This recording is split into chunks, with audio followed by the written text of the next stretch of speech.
London, 1966, a grey November afternoon. But the flags are bright, and warm hearts wait to welcome President Ayub Khan of Pakistan. At the Tate Gallery beside the River Thames, a guard of honour was drawn up, and Her Majesty the Queen waited to receive the President. He'd landed at London Airport and been met there by His Royal Highness Prince Philip, who'd accompanied him on the drive into London. The Tate is one of London's great art galleries, and although it isn't often that visitors are welcomed there, it makes a gracious background to the ceremonial of a royal reception.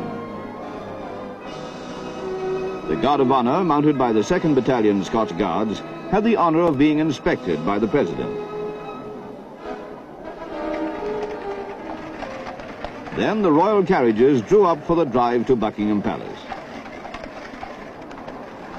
In the first, the Queen took her place, followed by the President, who sat beside her. Prince Philip was the last to get in.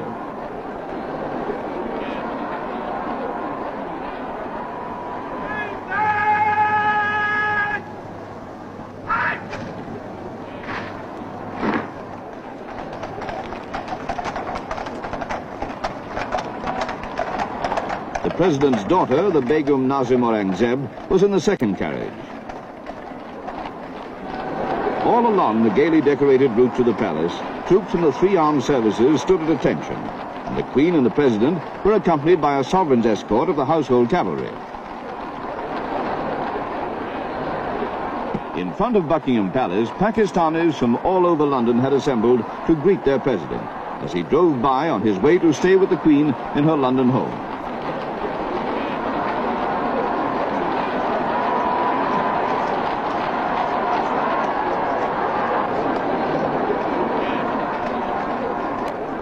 At Westminster Abbey later in the day, the President was received by the Dean, who escorted him to the grave of the unknown warrior. Here the President paid tribute to men and women who died fighting for the Commonwealth in 2 world wars. After the ceremony, the Dean invited the President to sign the visitors' book.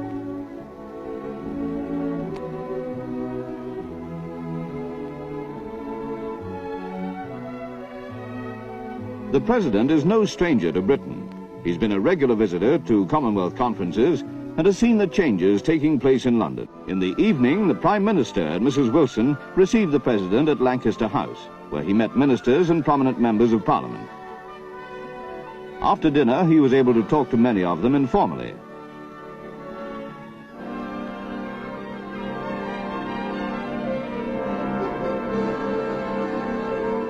Edinburgh, the capital city of Scotland. And at Waverley Station, the Lord Provost of the city waited to receive the President, who had travelled overnight from London to begin a 5-day tour of Britain.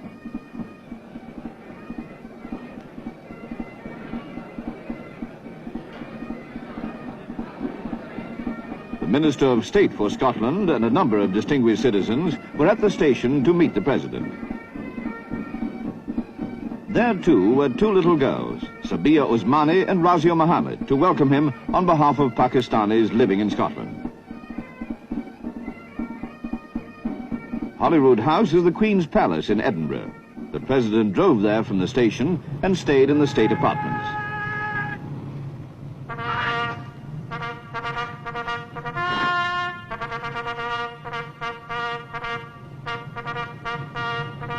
Later in the morning, he walked in the palace gardens, talking to representatives of Scotland's Pakistani societies, whom he'd earlier received in the throne room of the palace. Altogether, there are more than 7,000 Pakistanis in Scotland. And as the Secretary of State told the President, they and their humour have become a part of Scottish life.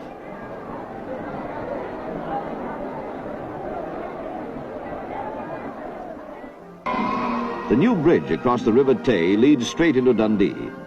The city has strong ties with Pakistan, for it is the centre of Britain's jute industry, and Pakistan is the industry's biggest supplier of raw jute.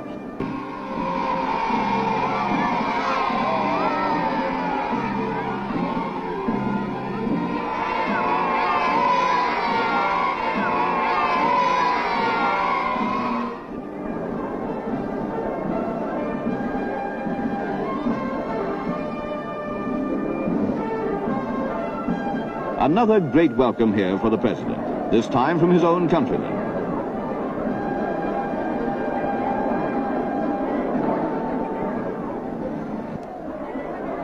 In London's historic Guildhall on the last day of his visit, the President attended a ceremony of traditional splendor. Escorted by the Lord Mayor, he entered the library where city dignitaries and some 700 distinguished guests awaited him.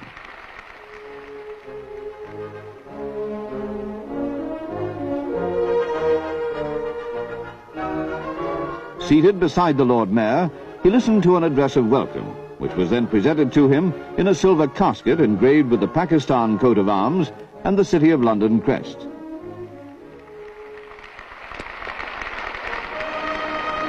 Then the company walked in ceremonial procession to the banqueting hall.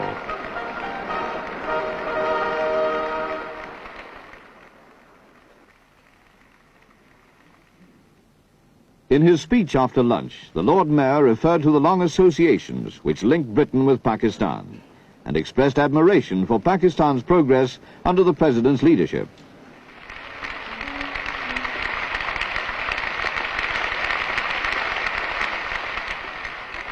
The President spoke of the welcome he had received in Britain. Earlier, he'd referred to his own country's efforts to create a progressive and forward-looking society.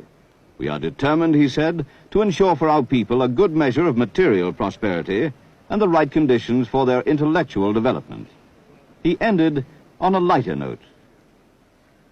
And I met nothing but kindness. Kindness to this extent that they walked me off my feet.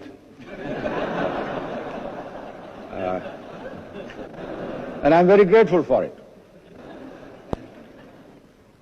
And may I say, God bless you and thank you very much indeed.